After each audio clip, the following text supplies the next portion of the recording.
안녕하세요, 건만입니다. 글록 시리즈의 젠5 모델이 2017년에 출시되었고 출시된 이후 벌써 5년이라는 시간이 지났습니다. 글록의 경우 그 명성에 비해 총기 메이커로서의 역사는 길지 않은 편인데 처음 등장한 1세대 글록이 1984년, 2세대 모델이 1988년, 3세대 모델이 1998년, 그리고 4세대 모델이 2009년에 출시되었었고 지금의 5세대는 처음에 말씀드린 것과 같이 5년 전인 2017년에 출시되었습니다. 현재까지 아직 6세대에 관해서는 언제 출시될지 예정이 없지만 5세대 모델 글록 34 모듈러 옵틱 시스템의 언박싱을 시작하도록 하겠습니다.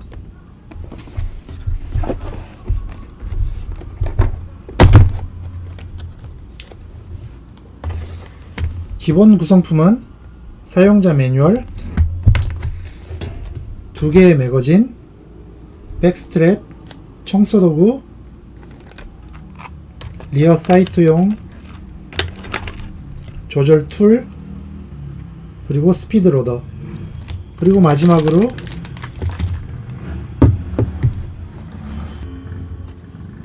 마지막으로 옵틱 장착을 위한 마운트 세트가 들어있습니다. 지금 보시는 것이 기본 구성품이며 다른 유튜브들의 영상을 보면 보통 미국에서 판매되는 모델의 경우 제공되는 매거진이 3개이고 백스트랩도 4개가 들어있는 걸로 확인되는데 이게 국가별로 차등을 두는 것인지 아니면 경비 절감 차원에서 이후에 판매되는 모델에 대해서는 이렇게 변경된 것인지는 저도 잘 모르겠습니다. 마운트의 사용자들 리뷰를 확인해보면 글록 공장에서 나온 것에도 불구하고 완성도나 품질 이슈가 되게 문제가 많다고 얘기를 들었습니다. 그리고 이 스피드 로드 또한 쓰는 사람을 저는 주위에서 거의 본 적이 없습니다. 그리고 미국 모델 같은 경우는 트리그락이라는 자물쇠가 들어있는데 현재에서는 역시 포함이 안 되어 있습니다. 매거진은 보통 17라운드가 기본 모델이긴 하나 지금 여기에 포함된 모델의 경우에는 17발에서 2발이 추가로 들어갈 수 있는 매거진이 포함되어 있습니다. 실린더 내에 한 발을 장착하고 매거진에서 19발을 격발 가능하기 때문에 총 20발의 사격이 가능합니다. 그리고 이 모델은 오스트리아 생산분이 아닌 USA 생산 제조 모델입니다. 품질의 차이가 있는지는 모르겠지만 같은 모델의 경우 오스트리아 제조 모델이 USA 모델보다 훨씬 더 비싼 가격에 판매되고 있습니다. 글록 34는 글록 모델 중에 롱 슬라이드를 장착하여 컴페티션용으로 제작된 모델이며 과학 장비가 대세인 요즘 시대에 맞게끔 옵틱을 장착할 수 있게끔 되어 있습니다. 리어 사이트는 컴페티션 모델답게 상하 좌우 모두 조절이 가능한 조절식 사이트가 부착되어 있고 아쉽게도 재질은 플라스틱입니다. 글록이 유저들에게 욕을 많이 먹는 부분이 바로 이 플라스틱 사이트입니다. 근데 현재 5세대 일부 모델부터는 스틸 재질로 변경된 걸로 알고 있습니다. 슬라이드의 재질은 카본 스틸이며 전세대 모델과 달라진 점을 살펴보면 젠3, 젠4 모델에는 상부에 커다란 홀이 있어서 총열이 거의 다 보이다시피 했는데 젠5에서는 홀이 없어졌고 5세대의 특징이라고 할 수 있는 프론트 쪽 서레이션이 추가되어 있습니다.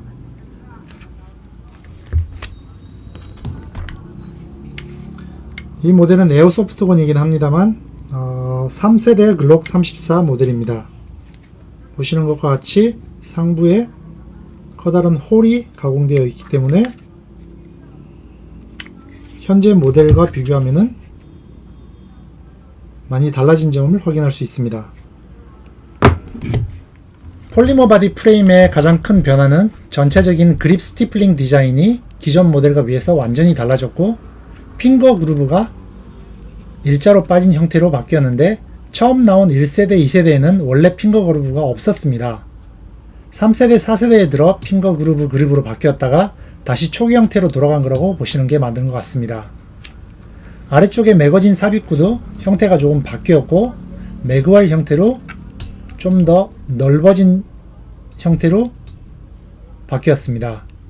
슬라이드 멈치는 5세대 들어서 양손잡이용으로 바뀌었고, 보시다시피 양쪽 모두에서 슬라이드 멈치를 해제 가능합니다. 트리거도 4세대의 모델에 비해서 움직임의 폭이 많이 줄어들었고 트리거 압력도 약간 낮아졌다고 합니다.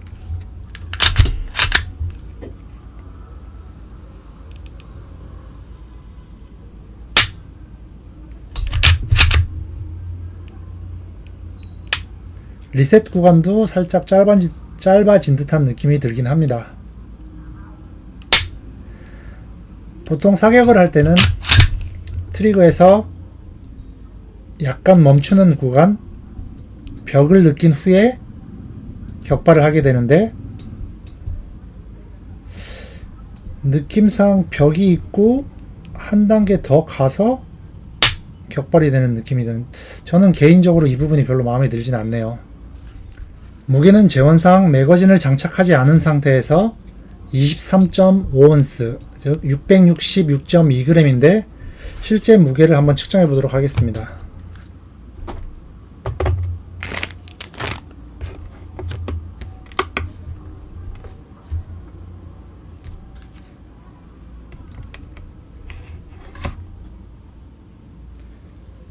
(663.7g) 재원상의 무게랑 거의 차이가 없는 무게를 보여주고 있습니다. 매거진을 장착했을 경우 19발짜리 탄창을 장착하고 측정해보면 약 750g 정도인데요. 확실히 다른 메탈 바디의 모델들과 비교는 안 될 정도로 가벼운 무게이긴 합니다.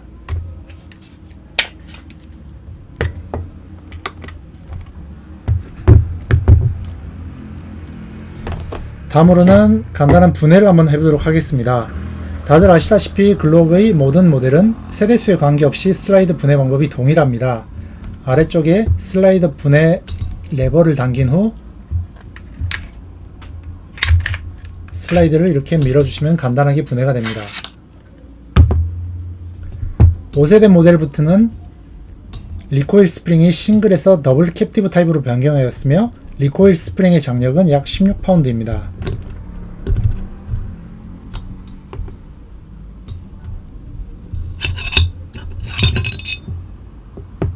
배럴은 5세대부터 GMB 배럴이 도입되었고 길이는 5.31인치로 글록 17인치에 4.49인치보다는 0.82인치 약 2cm 정도가 더 길어진 배럴입니다.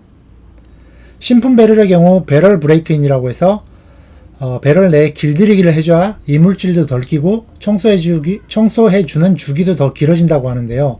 요즘 나오는 총들은 가공 기술이 뛰어나서 특별히 해줄 필요가 없다고들 얘기를 합니다. 하지만 라이플처럼 총열이 긴 경우에는 아직 해주는 게 좋다라고 얘기하는 분들도 많이 있습니다.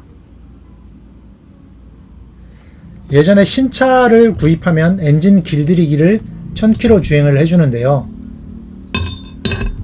엔진 RPM을 3000 이상 쓰지 않고 주행을 하는 방식이 일반적인데 마찬가지로 현재는 기계 가공 기술이 발달되었기 때문에 최근에 나오는 자동차 엔진은 또 굳이 길들이기를 할 필요가 없다는 얘기를 많이 하고 있습니다. 개인적으로는 저도 굳이 길들이기를 할 필요가 없다라고 생각을 하는데 현지 사격장에서는 대부분 릴로드탄을 사용하고 풀메탈 자켓이 아닌 테프론 코팅탄을 주로 사용하기 때문에 배럴에 이물질이 낄 확률이 높습니다. 그래서 구글링을 해본 결과 첫 15발 정도는 풀메탈 자켓으로 사격을 해주는 게 좋고 각 사격시마다 배럴 청소를 해주는 게 좋다는 얘기가 있어서 다음 영상에서는 총열 길들이기 사격 영상을 한번 제작해 볼 예정입니다. 글록 34는 앞으로 컴피티션 슈팅에 종종 사용할 예정이고 IPSC의 규정상 프로덕션 디비전에서는 사용할 수가 없고 스탠다드 디비전에서만 사용이 가능합니다. 아쉽게도 스탠다드 디비전에서는 옵틱을 사용하지 못하기 때문에 연습 사격 때만 옵틱을 장착하고 사격을 해볼 생각입니다. 제가 가지고 있는 에어소프트용 옵틱을 실총에 장착하여 사용할 수 있는지 또는 실제로 사용했을 때 어떤 문제가 있는지에 대해서도 재미있는 영상을 한번 만들어 보도록 하겠습니다. 글록 34는 타 메이커에서 나온 컴페티션용 핸드건과 비교해 상대적으로 가격이 굉장히 저렴한 놀라운 가성비를 자랑하긴 하지만 실제 유저가 그렇게 많지 않은 걸로 봐서는 사실 경기용으로는 조금 부족할 수도 있지 않겠나 하는 생각이 들기도 합니다. 차후에는 글록 34를 레이스건으로 개조하여 오픈 디비전에 출전하는 계획도 가지고 있습니다. 계속해서 제 채널을 구독해 주시고 앞으로 글록 34가 어떻게 변해가는지 그리고 다양한 테스트 영상을 업로드할 예정입니다. 끝까지 영상 시청해 주셔서 감사드리며 구독과 좋아요는 영상 제작에 큰 힘이 됩니다. 감사합니다.